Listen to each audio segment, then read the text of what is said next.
एक बार भगवान शिव कैलाश पर्वत पर बैठे थे।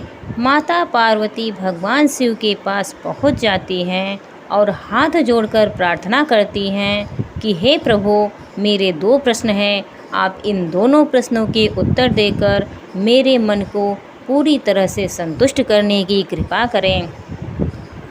फिर माता पार्वती की बात सुनकर भगवान शिव कहते हैं, पार्वती ठीक है, तुम अपने दोनों प्रश्न बताओ।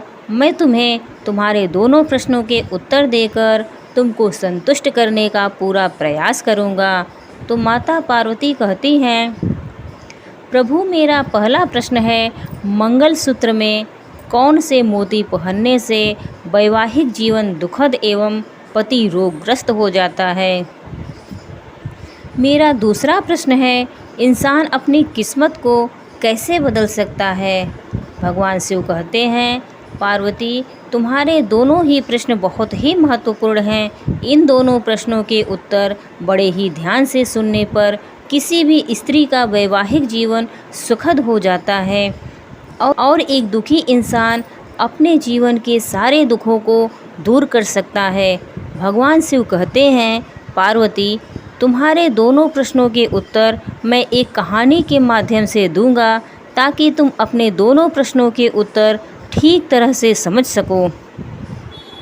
तुम इस कहानी को पूरा और ध्यान से सुनना, क्योंकि आधी अधूरी कहानी सुनने से आधा अधूरा ही ज्ञान प्राप्त होता है जो किसी काम का नहीं आता। माता पार्वती कहती हैं, प्रभु मैं वचन देती हूँ, इस कहानी को पूरा और मन से सुनूंगी। आप कहानी प्रारंभ कीजिए। भगवान शिव कहते हैं, पार्वती एक बार विष्णु और लक्ष्मी संत का रूप बनाकर भ्रमण कर रहे थे। तभी रास्ते में एक व्यक्ति अपनी पत्नी के साथ बैठा हुआ था और वह रो रहा था। फिर वह उसके पास गए और बोले, तुम कौन हो और इस वीरान जंगल में बैठे क्यों रो रहे हो। फिर इस प्रकार श्री विष्णु की बात सुनकर के उस व्यक्ति की सिसकियां थम गई। वह अपने आंसू पोंछता हुआ बोला, महाराज मैं पास के गांव का रहने वाला एक बदनसीब व्यापारी हूँ।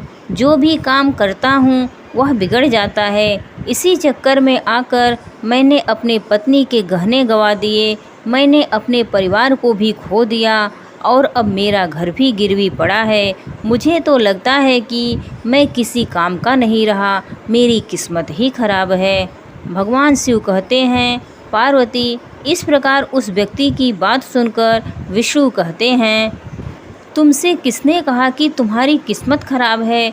जरा मैं भी तो जानूं तुम्हारी किस्मत में क्या खराबी है। फिर वह व्यक्ति कहने लगा, महाराज पहले मैं खेती करता था मगर उसमें हर साल घाटा होता रहा।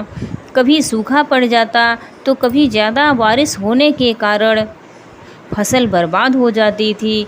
इससे परेशान होकर मैंने व्यापार करने का निश्चय किया। मेरे पास पैसे नहीं थे तो मैंने पत्नी के गहने बेच करके अपना व्यापार शुरू किया। जब व्यापार नहीं चला तो शुरू में परिवार वालों ने मेरा साथ दिया, लेकिन जैसे जैसे मुझे नुकसान होने लगा मेरे परिवार वाले भी मुझसे दूर हो गए। मगर महाराज मैं यह सब अपने परिवार वालों के लिए ही तो कर रहा था, लेकिन अब वह लोग मुझे देखकर नज़रें फेर लेते हैं और मुझे ही मेरे परिवार की दुर्दशा का जिम्मेदार ठहराते हैं। मेरा एक मित्र है, उसने भी मेरे साथ ही अपना व्यापार शुरू किया था, लेकिन उसका व्यापार अच्छा चल रहा है। वह जब भी मेरे घर आता है तो अपनी सफलता की कहानियाँ सुनाता है। उसकी बातें सुनकर मेरे घर वाले भी कहते हैं कि अपने मित्र को देखो और कुछ सीखो। हमें तो लगता है कि तेरे बस में कुछ भी नहीं है, तू कुछ नहीं कर सकता। महाराज उन लोगों की बातें सुनकर अब मुझे भी लगने लगा है कि शायद मेरे बस में कुछ भी नहीं है। अब तो मुझे अपना जीवन ही व्यर्थ लगने लगा है। मेरे मन में ख्याल आता है कि मैं अपना जीवन समाप्त कर लूं। मैं यहाँ पर इसी इरादे से आया था, लेकिन हिम्मत नहीं कर पाया, इसलिए यहाँ पर एकांत में बैठकर अपनी पत्नी के साथ रो रहा था।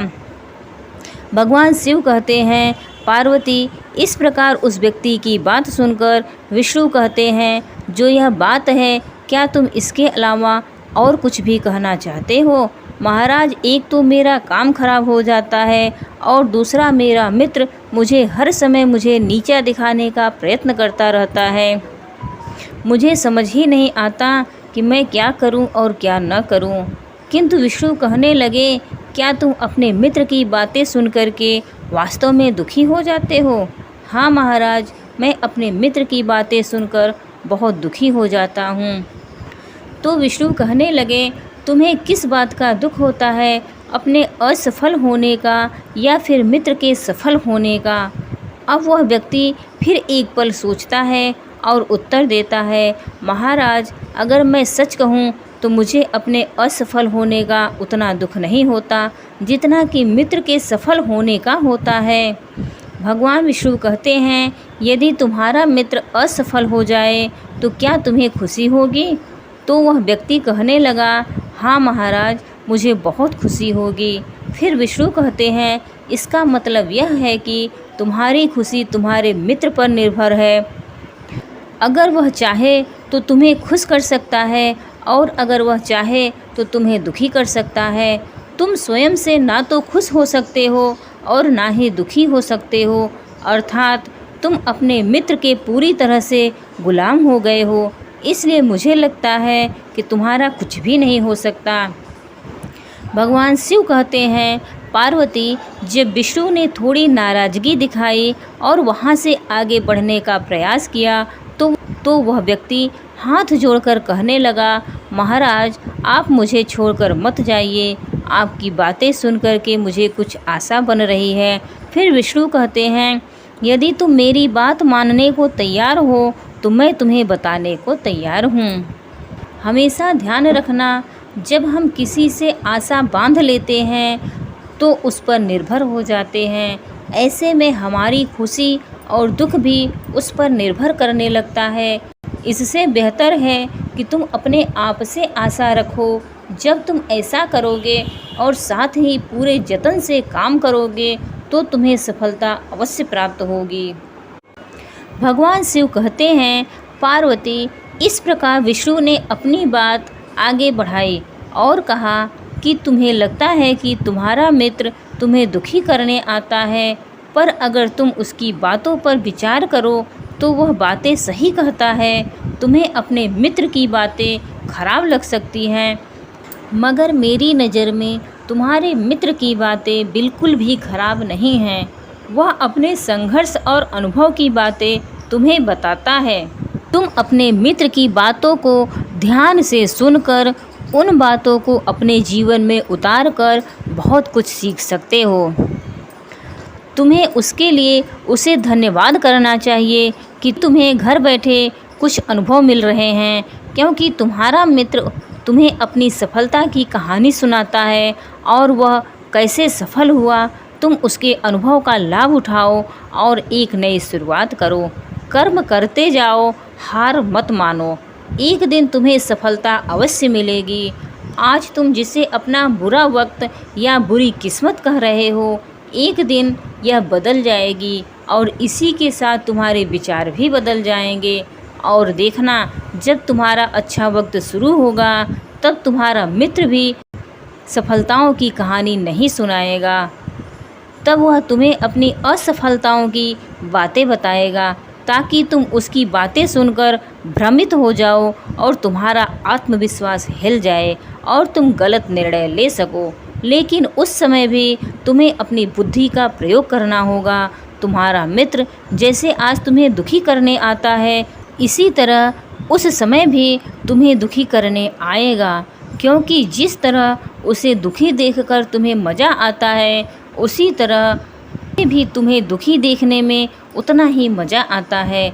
भगवान शिव कहते हैं, पार्वती, इस प्रकार विष्णु की बात सुनकर वह व्यक्ति कहने लगा, महाराज, आपने सही कहा, लेकिन मेरा सबसे बड़ा दुख यह है कि मेरे परिवार के लोग भी इसमें शामिल हैं। वास्तव में मैं तो अपने परिवार के लिए अच्छा करना चाहता था, लेकिन वह लोग मेरी बात को समझने को तैयार नहीं।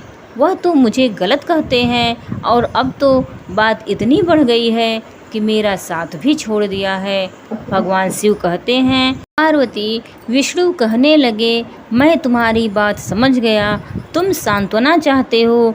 वास्तव में इस दुनिया में सभी लोग सांत्वना ही चाहते हैं। हम चाहते हैं कि हम जब भी कुछ करें तो लोग हमारी प्रशंसा करें, लेकिन आम तौर पर ऐसा नहीं होता, इसलिए हम दुखी हो जाते हैं। हमें लगता है कि हमारे मित्र, परिवार वाले सब मतलबी हैं, लेकिन तुम अगर किसी को अपना परिवार मानते हो और उसके लिए कुछ करना भी चाहते हो, तो तुम्हें ऐसा क्यों लगता है कि तुम दूसरों के लिए कुछ कर रहे हो? वास्तव में तुम अपनी खुशी के लिए कर रहे हो, इसलिए परिवार के लिए कुछ करना वास्तव में अपने लिए ही करना होता है। लेकिन अगर ऐसा करते समय तुम्हें लगता है कि तुम दूसरों के लिए कर रहे हो, तो तुम दुखी निश्चित रहोगे। अगर तुम्हें लगता है कि तुम अपने लिए कर रहे हो, तो तुम खुश रहोगे, क्योंकि जब तुम अपने लिए कुछ अच्छा करते हो या करना चाहते हो, तब तुम्हें सांत्वना की कोई ज़रूरत नहीं पड़ती। भगवान शिव कहते हैं, पार्वती, फिर तो विष्णु की बातें सुनकर के उस व्यक्ति के चेहरे के भाव बदल गए और वह कहने लगा, महाराज, आप सही कह रहे हैं। मैं समझ गया कि अब तक मेरी खराब किस्मत इसलिए थी क्योंकि वह दूसरों के हाथों में थी। अब मैं अपनी किस्मत को अपने हाथों में रखूँगा और पूरी मेहनत और लगन से फिर से काम करूँगा, और जब तक सफलता नहीं मिल जाती तब तक चैन से नहीं बैठूँगा। भगवान शिव कहते हैं, पार्वती, इस प्रकार विष्णु उस व्यक्ति की बात को सुनकर के मुस्कुराए और विष्णु ने एक डिबिया निकाली और उस व्यक्ति को वह डिबिया दे दी और कहा, इस डिबिया को हमेशा अपने पास रखना, इसमें ऐसा राज है जो तुम्हें बड़े से बड़े दुखों से भी हमेशा निकालेगा। लेकिन एक बात का ध्यान रखना, इस डिबिया को तभी खोलना जब तुम्हारे जीवन के जीने का कोई रास्ता दिखाई न दे, तुम्हें लगे कि अब इस दुनिया में जीना बेकार है, और यदि डिबिया तुमने समय से पहले खोल दी तो वह सारे राज खत्म हो जाएंगे। भगवान शिव कहते हैं, पार्वती, फिर उस व्यक्ति ने विष्णु को वचन दिया कि जब उसे दुनिया में कुछ भी दिखाई नहीं देगा, वह डिबिया को उसी दिन खोलेगा। अब इसी प्रकार लक्ष्मी ने एक डिबिया निकाली और उस व्यक्ति की पत्नी को दे दी और कहा, इस डिबिया को स्नान करने के बाद तुम्हें कल खोलनी है, फिर तुम्हारे जीवन के सारे दुख हमेशा के लिए दूर हो जाएंगे और सभी बिगड़े काम तुम्हारे बनने लगेंगे। भगवान शिव कहते हैं, पार्वती, इस प्रकार वो व्यक्ति घर जाकर अपने काम पर चला गया और उसकी पत्नी ने स्नान करके जब वह डिबिया खोली जो लक्ष्मी ने दी थी, उसमें एक पर्चा और एक मंगलसूत्र था जो हर सुहागन की निशानी होती है। फिर वह स्त्री उस पर्चे को पढ़ती है तो उसमें जो लिखा था उसे पढ़कर वह स्त्री चकित हो जाती है। इस समय माता पार्वती भगवान शिव से पूछती हैं, प्रभु, उस पर्चे में ऐसा क्या लिखा था जो वह स्त्री पढ़कर चकित रह गई? फिर भगवान शिव कहते हैं कि तुम जानना चाहती हो कि उस पर्चे में क्या लिखा था, तो उस पर्चे में तुम्हारे पहले प्रश्न का उत्तर लिखा था। तो पार्वती कहती हैं, प्रभु, वो कैसे? शिव जी कहते हैं कि तुम्हारा पहला प्रश्न था कि मंगलसूत्र में कौन से मोती पहनने से वैवाहिक जीवन दुखद और पति रोगग्रस्त हो जाता है। तो सुनो, उस पर्चे में लिखा था कि बेटी, तुम्हारे जीवन में दुख और तुम्हारा पति रोगग्रस्त इसलिए है क्योंकि तुमने जो मंगलसूत्र पहना है उसमें केवल पीले रंग के मोती हैं, और मैंने जो मंगलसूत्र तुम्हें दिया है उसे पहनो, और इसके अंदर एक पर्चा है। उस पर्चे में मंगलसूत्र के बारे में विस्तार से लिखा है। उस पर्चे को बड़े ही ध्यान से पढ़ो और मंगलसूत्र के रहस्य को समझो और उसको नियमानुसार धारण करो। भगवान शिव कहते हैं, पार्वती, उस पर्चे में लिखा था कि मंगलसूत्र को लेकर के 6 गलतियां कभी भी नहीं करनी चाहिए। पहली कि अक्सर देखा जाता है कि महिलाओं को एक दूसरे की चीज़ मांग कर पहनने की आदत होती है। यदि महिलाओं को किसी के गले में कोई गहना पसंद आ जाता है तो वह उसे पहनने के लिए उधार मांग लेती हैं, मगर तुम इस बात का हमेशा ध्यान रखना कि शादीशुदा महिला को कभी भी किसी और का मंगलसूत्र मांगकर नहीं पहनना चाहिए। ऐसा करने से पति की आयु कम होती है और वह रोगग्रस्त होता है, इसलिए ऐसा करने से हमेशा बचना चाहिए। उस पर्चे में आगे लिखा था कि हर मंगलसूत्र का निर्माण काले मोती और सोने से किया जाता है, लेकिन एक बात का विशेष ध्यान रहे कि मंगलसूत्र के अंदर काले मोती और सोने के मोती अवश्य होने चाहिए, क्योंकि काले रंग के मोती हमेशा लोगों को बुरी नज़र से बचाता है, जिससे कि आपके सुखी दाम्पत्य जीवन को लोगों की नज़र नहीं लगती। इसलिए कभी भी ऐसा मंगलसूत्र नहीं पहनना चाहिए जिसमें काले मोती ना हो। मंगलसूत्र हमेशा ऐसा होना चाहिए जिसमें काले मोती एवं सोने के मोती अवश्य हों। भगवान शिव कहते हैं, हे पार्वती, उस पर्चे में आगे लिखा था कि मंगलसूत्र को कभी भी उतारना नहीं चाहिए। पति जब पत्नी के गले में मंगलसूत्र डालता है तब से लेकर उसकी अंतिम श्वासों तक पत्नी को गले में मंगलसूत्र धारण किए रहना चाहिए। यदि किसी अनहोनी परिस्थिति में मंगलसूत्र को उतारा भी जाए तो उसकी जगह पर गले में एक काला धागा अवश्य धारण कर लेना चाहिए। भगवान शिव कहते हैं, पार्वती, उस पर्चे में आगे लिखा था कि मंगलसूत्र अचानक गले से टूटकर गिर जाता है तो उसे अपशगुन माना जाता है। ऐसे में पति के स्वास्थ्य को हानि या रिश्तों में दरार हो सकती है, इसलिए कभी भी गले में कमज़ोर मंगलसूत्र धारण नहीं करना चाहिए। भगवान शिव कहते हैं, पार्वती, मुझे पूरा विश्वास है कि तुम्हें पहले प्रश्न का उत्तर मिल गया होगा। तो पार्वती कहती हैं, हाँ प्रभु, मुझे मेरे पहले प्रश्न का उत्तर मिल गया और मैं पूरी तरह से संतुष्ट हूँ। भगवान शिव आगे कहते हैं, पार्वती, फिर इस प्रकार उस स्त्री ने उस मंगलसूत्र को धारण किया और फिर मंगलसूत्र के प्रभाव से उस स्त्री का पति रोग के प्रभाव से मुक्त हो गया और वह खूब मेहनत करने लगा और इस प्रकार वह एक बड़ा व्यापारी बना। फिर अपनी पत्नी के साथ हंसी खुशी रहने लगा। भगवान शिव कहते हैं, पार्वती, लेकिन वक्त हमेशा एक जैसा नहीं रहता। अब तुम अपने दूसरे प्रश्न का उत्तर सुनो। तुम्हारा दूसरा प्रश्न था कि एक दुखी इंसान किस्मत को कैसे बदल सकता है। देखिए, वक्त हमेशा एक जैसा नहीं रहता, वो बदलता रहता है। उस व्यक्ति के जीवन में फिर से बदलाव आया। एक दिन उसके राज्य पर पड़ोसी राज्य ने चढ़ाई कर दी और फिर दूसरे राज्य के राजा ने उस राज्य पर कब्जा कर लिया। जिस राज्य में वह व्यापारी रहता था, उसके सैनिकों ने चारों ओर लूटपाट मचा दी। उन्होंने व्यापारी का सारा धन लूट लिया, उसके घर में आग लगा दी। जान बचाने के लिए फिर उस व्यापारी को अपने परिवार के साथ भागना पड़ा। भगवान शिव कहते हैं, पार्वती, वह व्यक्ति अपने परिवार के साथ कई दिनों तक इधर उधर भटकता रहा। वह दाने दाने को मोहताज हो गया। उसका बच्चा बीमार हो गया। इलाज के अभाव में वह तड़पने लगा। यह सब देख कर के उस व्यक्ति का हृदय एकदम से चित्कार कर उठा। वह कैसे अपने बच्चे का इलाज कराए। उसके पास तो खाने के लिए भी पैसे नहीं थे। ऐसे में एक बार फिर उस व्यक्ति को निराशा ने घेर लिया।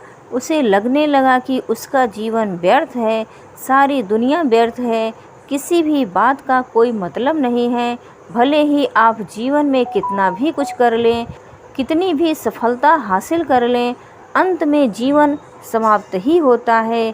जीवित रहने का क्या फ़ायदा। इससे तो अच्छा है कि मैं अपने जीवन को ही पूरी तरह से समाप्त कर लूँ। भगवान शिव कहते हैं, पार्वती, वह व्यक्ति अपने परिवार के सहित आत्महत्या करने वाला ही था कि उसे उसी समय पर विष्णु की वह डिबिया याद आ गई, क्योंकि विष्णु ने कहा था कि जब तुम्हें दुनिया में कहीं कुछ भी दिखाई ना दे, उस समय डिबिया को खोलकर, इस डिबिया में एक पर्चा है, उस पर्चे को खोलकर पढ़ना, तुम्हारा सारा दुख दूर हो जाएगा। फिर इस प्रकार उस डिबिया की याद आते ही उस व्यक्ति ने वह डिबिया निकाली और उसे उत्सुकता के साथ खोला। डिबिया के भीतर एक पर्चे में कुछ लिखा हुआ था। उसे पढ़ कर के उस व्यक्ति की आंखों के आगे से निराशा का जाल हट गया। फिर तो पार्वती कहती हैं, प्रभु उसमें क्या लिखा था? तो भगवान शिव कहते हैं, उसमें तुम्हारे दूसरे प्रश्न का उत्तर लिखा था। तुम्हारा दूसरा प्रश्न था कि एक दुखी इंसान किस्मत को कैसे बदल सकता है। तो उसमें लिखा था कि यह समय भी बीत जाएगा। माता पार्वती बोली, प्रभु मैं कुछ समझी नहीं। तो भगवान शिव कहने लगे, मैं तुम्हें विस्तार से समझाता हूँ कि कभी भी इंसान के दिन एक जैसे नहीं रहते। जब खराब दिन थे तो उस व्यक्ति के अच्छे दिन भी आए, और जब वह अच्छे दिन भी व्यतीत हो गए तो आज फिर खराब दिन आ गए। तो हमेशा ही खराब दिन भी नहीं रहेंगे। व्यक्ति को हिम्मत से काम लेना चाहिए और बराबर अपनी मेहनत के साथ अपने कार्य को करते रहना चाहिए। उसे एक दिन सफलता निश्चित मिलती है। भगवान शिव अंत में कहते हैं, पार्वती इंसान ईमानदारी, विश्वास और लगन से जब कोई कार्य मेहनत से करता है तो मेहनत का फल उसे अवश्य मिलता है। इस प्रकार उस पर्चे पर लिखी हुई बात को जब उस व्यक्ति ने ध्यान से पढ़ा और वह समझ गया कि मेरे बुरे दिन एक बार फिर से अच्छे हुए और आज फिर से बुरे दिन आ गए, तो मेरे बुरे दिन यह भी फिर से टल जाएंगे। समय एक सा नहीं रहता और वह एक दिन पहले से भी बड़ा व्यापारी बन गया और अपने परिवार के साथ में अपना जीवन हंसी खुशी से व्यतीत करने लगा।